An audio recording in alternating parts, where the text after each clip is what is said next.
YS Rajasekhara రెడ్డికి వైసీపీకి సంబంధం లేదని కాంగ్రెస్ సీనియర్ నేత కేవీపీ రామచంద్రరావు అన్నారు. వైసీపీకి రాజశేఖర రెడ్డికి సంబంధం లేదని గుర్తించడంలో పవన్ విఫలమయ్యారని కేవీపీ అన్నారు. పోలీస్ అధికారులతో వైఎస్ బెదిరించారని పవన్ చెప్పడం అబద్దమన్నారు. పోలీస్ అధికారులతో చెప్పి పనులు చేయించిన చరిత్ర వైఎస్ కు లేదన్నారు. పవన్ కుటుంబ సభ్యులు ఒకరిపై మరొకరు కేసులు పెట్టుకున్నారని, వైఎస్ కు సంబంధం లేదని కేవీపీ అన్నారు. పవన్ ఆరోపిస్తున్న అధికారికి లై డిటెక్టర్ టెస్ట్ పెట్టాలని కేవీపీ డిమాండ్ చేశారు. పవన్ దగ్గరకు పోలీస్ అధికారిని వైఎస్ పంపినట్టు రుజువు చేస్తే 10 కోట్ల రూపాయలు బహుమతి ఇస్తానంటూ కేవీపీ ఆఫర్ ఇచ్చారు. ఈ వివరాలన్నింటితో పవన్ కు కేవీపీ లేఖ రాశారు.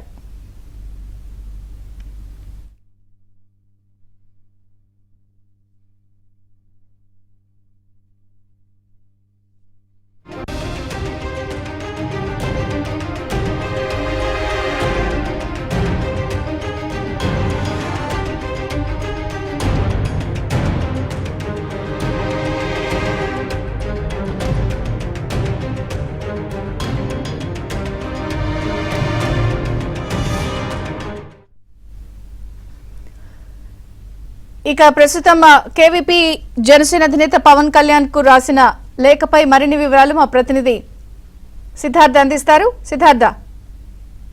విజయ Chandrika, AP deputy CM Pawan Kalyan కు కేవీపీ లేఖ రాశాడు. ఇటీవల పవన్ కళ్యాణ్ మాట్లాడుతూ రాజశేఖర్ రెడ్డి ఉన్నప్పుడు తెలంగాణ నేతలు సైలెంట్ గా ఉన్నారు, అప్పుడు మాట్లాడే సాహసం ఎవరు చేయలేదని ఒక కీలకమైన వ్యాఖ్యలు చేశారు. దీనిపై రెస్పాండ్ అయినటువంటి కేవీపీ పవన్ కళ్యాణ్ ను ఉద్దేశిస్తూ ఒక బహిరంగ లేఖ రాశారు. అందులో చాలా అంశాలను ప్రస్తావించారు.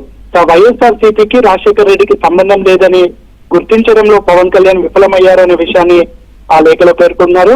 పవన్ కళ్యాణ్ ను వైఎస్ఆర్ ఒక పోలీస్ అధికారితో బెదిరించారని చెప్తున్నారు. ఇది పూర్తిగా అబద్ధమని కేవీపీ చెప్తా ఉన్నారు. పోలీస్ అధికారులతో చెప్పి పనులు చేయించే చరిత్ర వైఎస్ఆర్ కు లేదు, రాజకీయ కేసులు బనాయించారని పవన్ ఇప్పుడు ఆరోపిస్తున్నారు. అది పూర్తిగా అబద్ధం అనే విషయాన్ని కేవీపీ చెప్తా ఉన్నారు. పవన్ కుటుంబ సభ్యులు ఒకరిపై ఒకరు కేసులు పెట్టుకున్నారు తప్ప దాంట్లో రాజశేఖర్ రెడ్డికి కానీ ఆనాటి ప్రభుత్వానికి కానీ ఎలాంటి సంబంధం లేదు.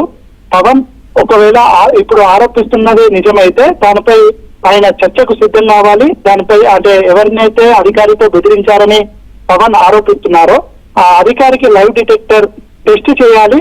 ఒకవేళ ఆ టెస్ట్ లో రాజశేఖర్ రెడ్డి తప్పు చేశాడనో లేదంటే అధికారిని తన దగ్గరికి పంపించాడో అనేది నిజమని ప్రూవ్ అయితే తాను 10 కోట్లు, అది ఏపీ ప్రభుత్వ సీఎంఆర్ఎఫ్ గానీ లేదంటే తెలంగాణ సీఎంఆర్ఎఫ్ గానీ 10 కోట్లు చెల్లించడానికి తాను సిద్ధంగా ఉన్నట్లు కేవీపీ తెలిపాడు. ఇక దాంతో పాటు package star Pavan paid artist అని అనడం వల్ల పవన్ హృదయం ఎంత గాయమైందో తాను అర్థం చేసుకోగలను అనే విషయాన్ని కూడా ఆ లేఖలో రాశాడు.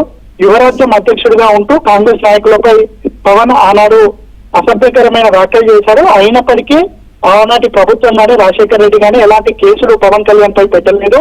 అప్పట్లో పవన్ చేసినటువంటి వ్యాఖ్యలను పిల్ల చేష్టలుగా చూసామనే విషయాన్ని కూడా కేవీపీ తన లేఖలో పేర్కొన్నారు. ఇక పవన్ తెలంగాణ ప్రభుత్వం అనుమతి నిరాకరించడానికి తెలంగాణ ప్రభుత్వానికి ఒక స్పష్టమైన కారణం ఏదైనా ఉండొచ్చు అనే అభిప్రాయాన్ని కూడా ఆయన వ్యక్తం చేశారు. సనాతన ధర్మ పరిరక్షకుడిగా పరిణతి చెంది అర్థం లేని వ్యాఖ్యలు చేయడం తగదని పవన్ కు సూచించారు. మొత్తానికైతే కేవీపీ రాసినటువంటి లేఖ రాజకీయాల్లో ఒక హాట్ టాపిక్ గా మారిందని చెప్పుకోవచ్చు.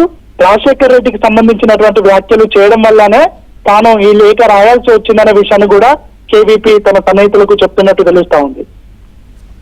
Okay Siddhartha, thank you.